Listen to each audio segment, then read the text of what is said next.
कवठे गुलंद येथील 250 एकरावर मुख्य पाईपलाईनसाठी खुदाई कामाचा शुभारंभ. 10,000 हेक्टर जमीन क्षारमुक्त करण्याचा संकल्प उद्यान पंडित गणपतराव पाटील यांनी करून प्रत्यक्षात 3,500 एकरावर काम झाल्यानं शेतकरी पूर्वीपेक्षा दुपटीने जास्त उत्पादन घेत आहेत.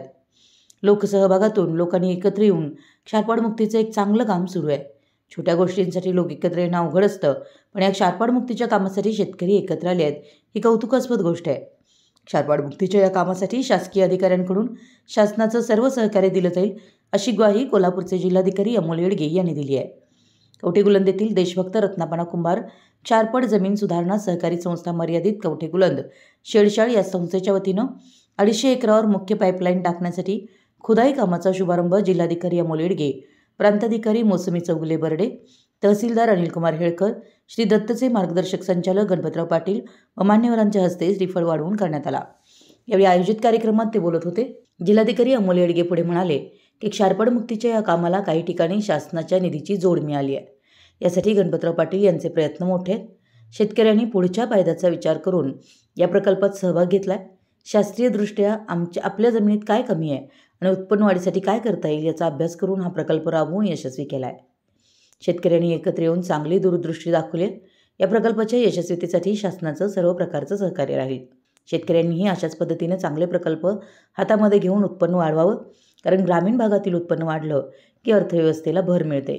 यातून देशाची अर्थव्यवस्था वाढून लोकांचाही विकास होणार आहे. यासाठी अशा प्रकल्पांच्या यशस्वीतेसाठी शुभेच्छा आहेत. गणपतराव पाटील यांनी दत्त कारखान्याच्या वतीनं राबवण्यात येणाऱ्या विविध ऊस विकास योजनांची माहिती देऊन क्षारपाड मुक्तीचा प्रकल्प कशा पद्धतीनं यशस्वी होतोय याचा संपूर्ण आढावा घेतला. मुख्य शेती अधिकारी श्रीशैल हेगांना यांनीही लॅपटॉपवर क्षारपाड मुक्तीचं काम कसं चालतं याची सविस्तर माहिती दिली. कवठे गुलंदच्या सरपंच सौ संगीता शिंदे यांनी मनोगत व्यक्त केलं. अविनाश कदम यांनी आभार मानले. प्रारंभी स्वर्गीय डॉक्टर सारे पाटील यांच्या प्रतिमेचं पूजन करण्यात आलं. मान्यवरांचा सत्कार करण्यात आला. यावेळी संचालक दरगू गावडे, विश्वनाथ माने, भैयासाहेब पाटील, कार्यकारी संचालक एम. पाटील, सचिव अशोक शिंदे, मंडलाधिकारी अमित कुमार बाडळकर, गटविकास अधिकारी नारायण घोलप, माती परीक्षक एस पाटील, कॉन्ट्रॅक्टर कीर्तिवर्धन मर्झे यासह विविध संस्थांचे पदाधिकारी, शेतकरी उपस्थित होते. या कार्यक्रमानंतर जिल्हाधिकारी अमोल येडगे यांनी शेळशाळ येथील महिलांनी सुरू केलेल्या देशी वाण बीज बँकेस भेट देऊन महिलांच्या उपक्रमांचं कौतुक करून सर्व प्रकारचं सहकार्य करण्याची हमी दिली.